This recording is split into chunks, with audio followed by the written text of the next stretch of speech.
प्रिय छात्रों, आज हम छंद के विषय में अध्ययन करेंगे। परिभाषा जानेंगे।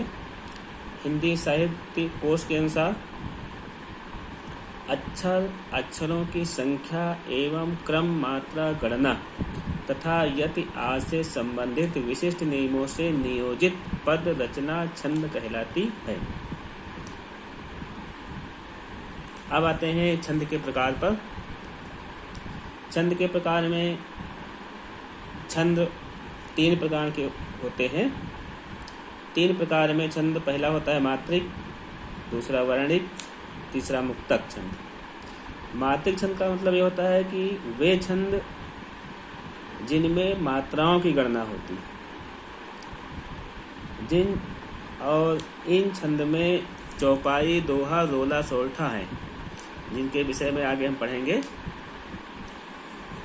वर्णिक छंद वे होते हैं जिन छंदों में वर्णों की समानता के नियम का पालन किया जाता है, उसे वर्णिक छंद कहते हैं। जैसे कवित्व, इंद्रवज्जा, इनमें हम वर्णों की गणना करते हैं। फिर मुक्तक छंद आता है जिन छंदों में मात्रा या वर्णों के नियम का कोई पालन नहीं किया जाता है, उसे मुक्तक छंद कहते हैं। रचना है जूही की कली। इस रचना में मुक्तक छंद का वर्णन किया गया है। फिर देखें आगे, मुक्तक छंद को छोड़कर 3 उपभेद हैं, यानी वर्णिक और मात्रिक छंदों के 3 उपभेद हैं। एक होता है सम, दूसरा होता है अर्धसम, तीसरा होता है विषम। सम श्रेणों का मतलब होता है कि जिनमें एक लाइन में मात्राओं की संख्या सम संख्या होती है। जैसे चौपाई, क्योंकि चौपाई में परिभाषा पढ़ेंगे कि चौपाई के प्रत्येक चरण में 16 मात्राएं होती हैं, तो 16 सम संख्या है। अर्धसम, इसमें दोहा, क्योंकि दोहा के पूरी लाइन में 24 मात्राएं होती हैं, लेकिन जहाँ पे यति होती है, यानी हम रुकते हैं, विराम लेते हैं, उसमें तो एक साइड में 11 होती है, फिर दूसरी साइड में 13 होती है। तो 11 और 13 पे यत होती है, तो बराबर मात्राएं 24 हो गई। तो मात्राएं तो 24 हैं, तो इसलिए वो उसकी गिनती जो है अल्प मात्रा में की जाती है। और विषम मात्रा छंद होता है छप्पय, जिसमें कोई लाइन में मात्राओं की संख्या निश्चित नहीं होती। इस प्रकार से ये छंदों के विषय में आप जाने। ये होता है छंद के तत्व, यानी किन किन तत्वों का होना छंद में आवश्यक है। तो 8 तत्व बताए गए हैं। पहला है चरण, वर्ण, मात्रा। चरण में बताया गया छंद की कुछ पंक्तियों का समूह होता है और प्रत्येक चरण में समान वर्ण या मात्राएं होती हैं, चरण हो गया। वर्ण, ध्वनि की मूल इकाई को वर्ण कहते हैं। छंद शास्त्र में वर्ण 2 प्रकार के होते हैं, लघु और गुण। यह जो पॉइंट है बहुत महत्वपूर्ण है, इसका विस्तृत अध्ययन आगे हम पढ़ेंगे। मात्रा, वर्णों के उच्चारण में जो समय लगता है उसे मात्रा कहते हैं। जैसे हम का कहते हैं, तो जो इसमें समय लगता है उसी को हम मात्रा कहते हैं। फिर आता है क्रम। वर्ण या मात्रा की व्यवस्था को क्रम कहते हैं। यानी जब हम किसी कोई रचना कवि करता है, तो उस दोहा या सोरठा हो या चौपाई है, उसमें एक क्रमबद्ध तरीके से इन मात्राओं का वर्णन रहता है। फिर होता है यति। छंदों को पढ़ते समय बीच बीच में रुकना पड़ता है, उसी को यति कहते हैं। जैसे रहीमन प्रीत सराहिए, मिले होत रंगदून। तो इसमें क्या, रहीमन प्रीत सराहिए, फिर रुक गए, फिर तो इसी को यत कहते हैं। गति का अर्थ है लय, यानी कोई भी काव्य पढ़ते हैं तो उसमें लय होती है, और जो लय स्वर लहरी होती है उसे ही लय कहा जाता है। उसके बाद में होता है तुक।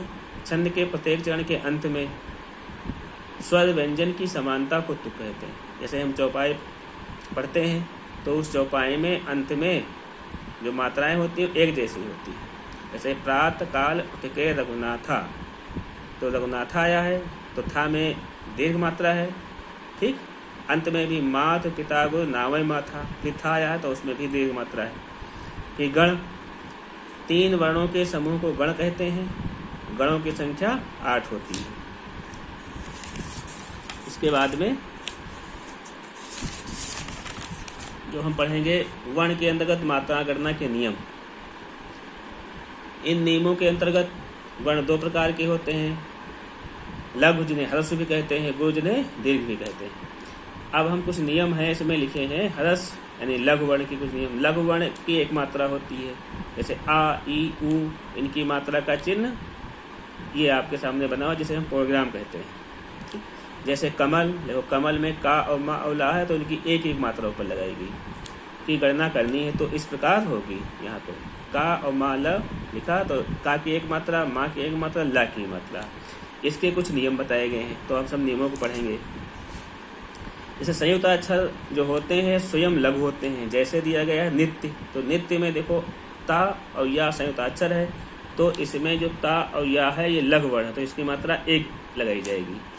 ऐसे चंद्र बिंदु वाले वर्ण लघु माने जाते हैं। जैसे हंसना, हंसना में देखो चंद्र की बिंदी लगी है, तो हा की गणना जब हम करेंगे तो हा में 1 मात्रा लगाएंगे। ऐसे ह्रस्व मात्राओं से युक्त सभी वर्ण लघु ही होते हैं। जैसे किसने, किसने में की है, तो ये छोटी ई की मात्रा है, इसलिए ह्रस्व है, इसलिए इसमें का में 1 मात्रा की गणना होगी, की में 1 मात्रा की गणना होगी।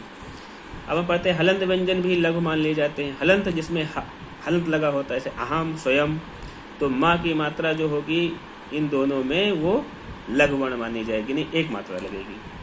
फिर संयुक्त अक्षर से पूर्व का लघु वर्ण जिस पर भार नहीं पड़ता है लघु ही रहता है। जैसे कन्हैया, ठीक है, तो कन्हैया में जो का आया है इस पे भार ना का नहीं पड़ रहा है, इसलिए यहाँ पे लघु वर्ण ही रहेगा।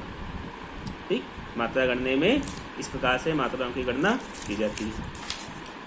अब आते हैं दीर्घ के कुछ नियम। ठीक, दीर्घ का गुरु होता है। दीर्घ का चिन्ह अंग्रेजी के यस आकार का होता है। ये चिन्ह आपके सामने है।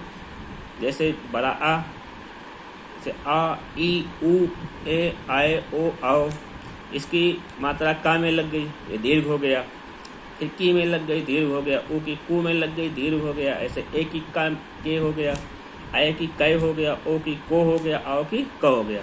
तो इन सभी वर्ण जहाँ भी लिखे होंगे इनके ऊपर 2 मात्राएं लगाई जाएंगी। अभी मात्राएं लगाने की गणना आगे आपको बताई जाएगी। फिर अनुस्वार वाले वर्ण दीर्घ होते हैं। जैसे कंस, कंस में अनुस्वार लिखा गया तो कंस में 2 मात्राएं का पे लगाई जाएंगी। विसर्ग युक्त वर्ण दीर्घ होते हैं। जैसे अंतः में तो तह है, इसमें 2 मात्राएं मानी जाएंगी। फिर दीर्घ मात्राओं वाले वर्ण जो होते हैं वो दीर्घ ही होते हैं। जैसे क, की, कु, इनमें सब में 2 मात्राएं मानी जाएंगी, यानी दीर्घ मात्रा। दीर्घ मात्राओं वाले कुछ अन्य वर्ण भी दीर्घ होते हैं, जिनमें से कुछ स्वर वर्ण भी हो सकते हैं। जैसे आम लिखा हो तो आ में हम दीर्घ मात्रा लगाएंगे। ईख, ई में हम दीर्घ मात्रा लगाएंगे। ऊन, ऊ में हम बड़ा होना चाहिए थी, यहाँ पे हम 2 मात्राएं लगाएंगे। ओखली, ओ, तो ओ में 2 मात्रा। औरत, आओ, तो यहाँ पे दीर्घ मात्रा रहेगी। इस प्रकार से इन मात्राओं का वर्णन जो पूरा हुआ